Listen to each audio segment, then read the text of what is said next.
Hey everybody, I'm Chef Tom with allthingsbbq.com, and this is wood-fired chicken meatballs with mushroom gravy. Well, today we're building meatballs from scratch, and we're gonna be using chicken, one of my favorite proteins. We're building these meatballs kind of a rustic way. We're gonna chop up the meat in a food processor rather than grinding it. You've seen us do this before for chicken burgers, but it's a fantastic way to form a chicken patty that's not just mush, it's got some texture to it. So let's start by chopping down that chicken. So we're starting out with 2.5 pounds of boneless, skinless chicken thighs. And this is my favorite piece of the chicken as far as meatballs or patties go, because it's the fatty part. You need that extra fat when you're making a meatball, otherwise it's just gonna be dry. So these we're just cutting down into like 2-inch squares so that they'll process a little bit easier. All right, so now we're gonna go into the food processor and we're gonna work in batches. We should be able to do this in 2 batches, and that way we don't overcrowd it and we don't end up with drastically different sized pieces of chicken in the end.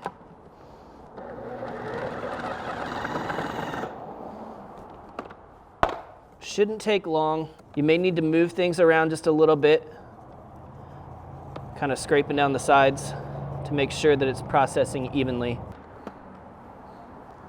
All right, so we've got something that's, like I said, it's not complete mush, like you ground it through the meat grinder, which works sometimes as well, but what we're going for here is just a little bit more texture. All right, so we're coming out of the food processor with the second batch now. We're gonna add all of our chicken to the bowl of the stand mixer. But this is where we're gonna mix up our meatballs. So we're gonna add to our 2.5 pounds of minced up chicken 2 cups of fresh breadcrumbs. And this is just wheat bread that we blitzed up in that food processor. We're using fresh because it's soft. There's more moisture. We don't need less moisture, we need more moisture. So on top of that, we're going to add a little bit of fat. 2 tablespoons of extra virgin olive oil. Great flavor to this oil as well. That's an added bonus. We're gonna need 2 tablespoons of Dijon.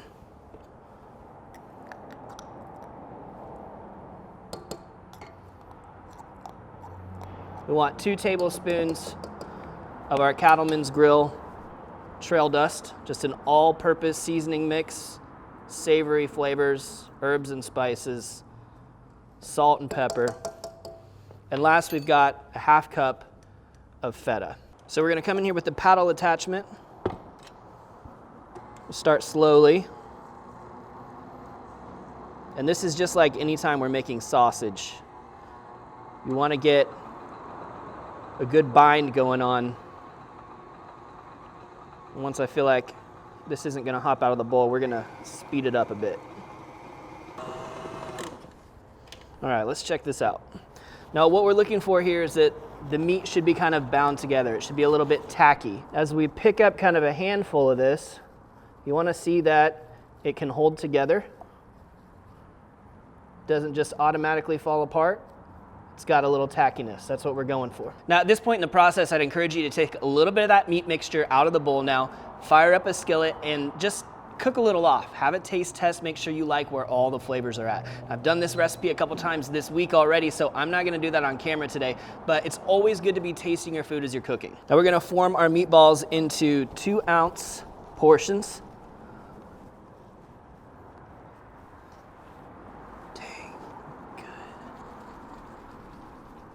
They don't have to be perfect looking right now. They're gonna go into the fridge and firm up for a little bit after we get them portioned out.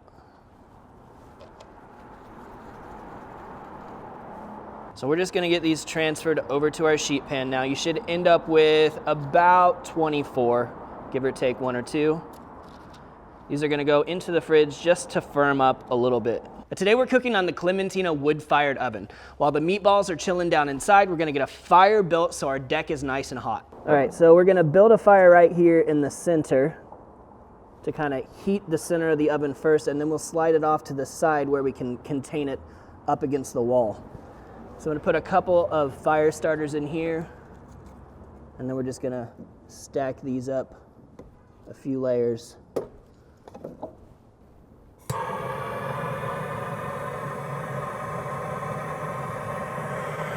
Now we've got nice skinny splits of oak wood Burns hot, burns quick.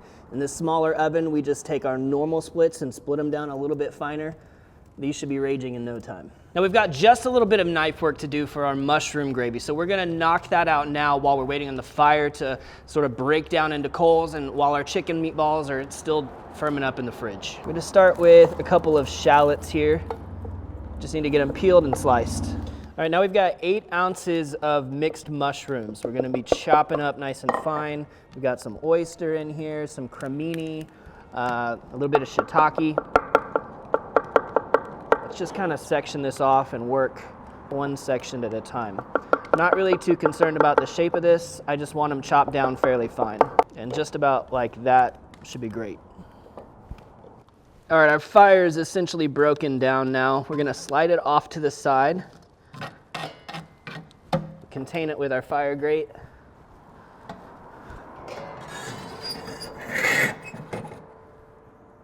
And then we can use our brush just to sweep the debris off the surface. And now we've got a hot deck and a good fire going. And we're just gonna maintain that fire. Probably doesn't need much help right now.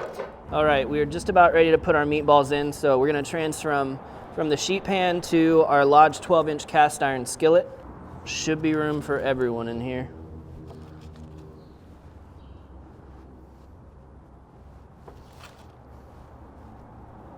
There we go.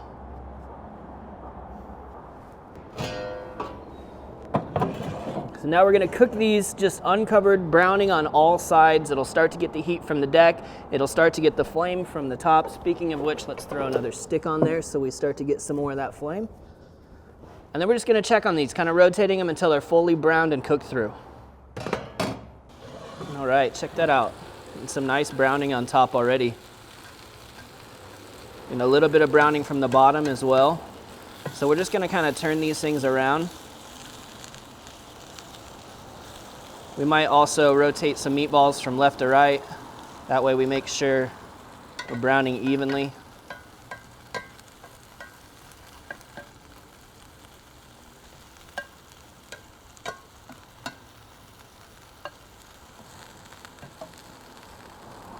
In fact, what we'll probably do is just give this pan a turn so that we're getting some of these meatballs that were on the opposite side a little closer into the fire. All right, well, those are looking and smelling fantastic. We've got some of these are already temping right in the range that we're going for, about 155, 160. I'd say we probably need just a couple more minutes. Probably been in there 10 minutes total already. But yeah, the browning's looking good. The temperature's coming along. We're right where we need to be. All right, guys, these are looking great. They smell fantastic. We're gonna get them out of our skillet and set them aside for now so we can start to build our mushroom gravy here in the skillet.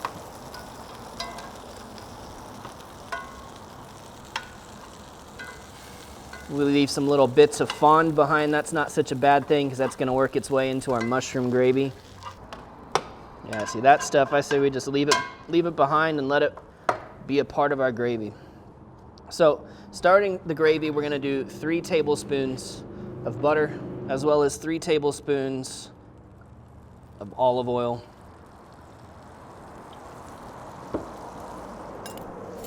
We're gonna let this melt down and add our shallots and our mushrooms to the skillet. And then we'll throw this back into the oven.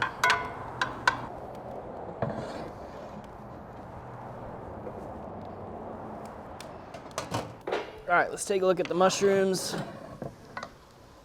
Those are starting to cook down. Shallots, not quite yet translucent. Mushrooms could release a bit more moisture, so we're gonna keep this going. They've been on there for, I don't know, 5, 8 minutes, somewhere in that range. We need just a little bit more time. Now those are looking good. We're getting some color on the mushrooms. Everything's kind of breaking down. All right, let's go ahead and pull this out, move on to the next step. So we are going to create a roux in the skillet, but before we do that, we're gonna get some of our harissa paste down in here. So this is a chili paste. It adds a ton of depth of flavor. It's nice and earthy, which goes well with the mushrooms. This is just gonna make your mushroom gravy next level. I mean, it's something a little bit different, but the flavor's fantastic. So before we get the flour in the skillet, let's just go ahead and work that harissa paste down. Now we're going to add our flour for our roux. It's about a half cup.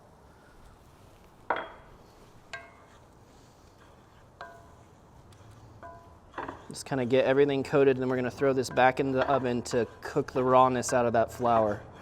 And you can see how that flour has already soaked up all of that fat and that liquid that was in the skillet before. And that's going to turn that into thickening power. Let's move on to adding our liquids. We've got a couple teaspoons here of Worcestershire sauce, and then we're gonna start adding our veggie stock.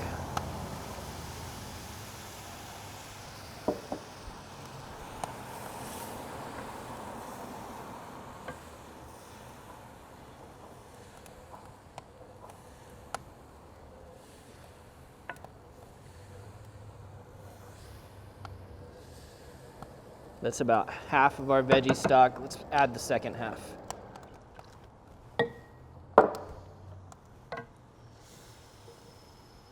All right, so we need to give this a little time to thicken up in here.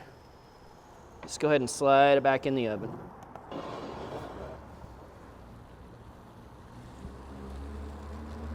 You see some of the effects of the wood fire there on the top. That'll add a little flavor. But this is thickening up really nice. We're just about done here. Let's give this a little taste. Ooh. That harissa is really nice in there. Love that chili flavor. It's lacking in salt just a little bit, but otherwise we're on the right track. So at this point, what I want to do is we're going to finish this off with just a couple tablespoons of cream. This just adds a little additional richness to the overall dish. It's not necessary to have it in there. If you can't do cream, don't worry about it.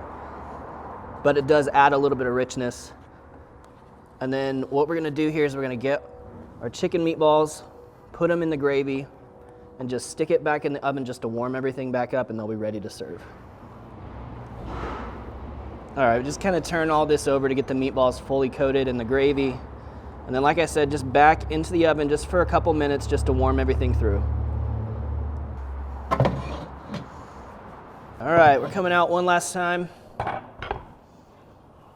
smells incredible. It's bubbling around the edges, looking all beautiful. Beautiful gravy.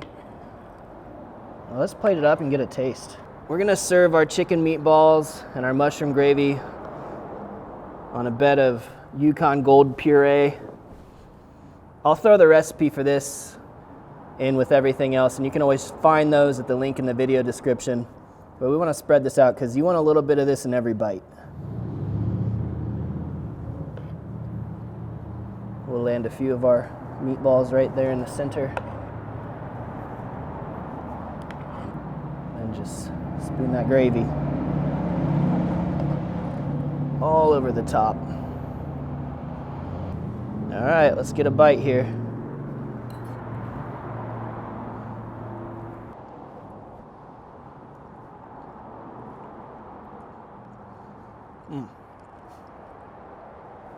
That's comfort food. Like, that's what that screams to me, is comfort food. Homemade meatballs, which they are just plenty juicy. Melting in the mouth. Think of chicken as a leaner meat, but with the addition of the oil, using the thighs, put a little feta in there, a lot of depth of flavor. But I'll tell you where the most flavor is coming from is this gravy right here and that harissa. I mean, just a little bit of heat on the back. You could back that off if you've got people who are spicy, sensitive in your family. The mushrooms are earthy. Harisa's earthy. That's a great brown gravy, chicken meatball or otherwise. And then on top of that, puree of potatoes. Like I said, home cooking, comfort food. Well, thank you guys so much for watching. Be sure to check out allthingsbbq.com for all the products featured in today's video. If you enjoyed the recipe, hit that subscribe button. And if you have any questions or comments, or there's anything you'd like to see me cook, let me know in the comment section down below, and let's be good to one another. For more recipes, tips, and techniques, head over to allthingsbbq.com/thesauce. All things barbecue, where barbecue legends are made.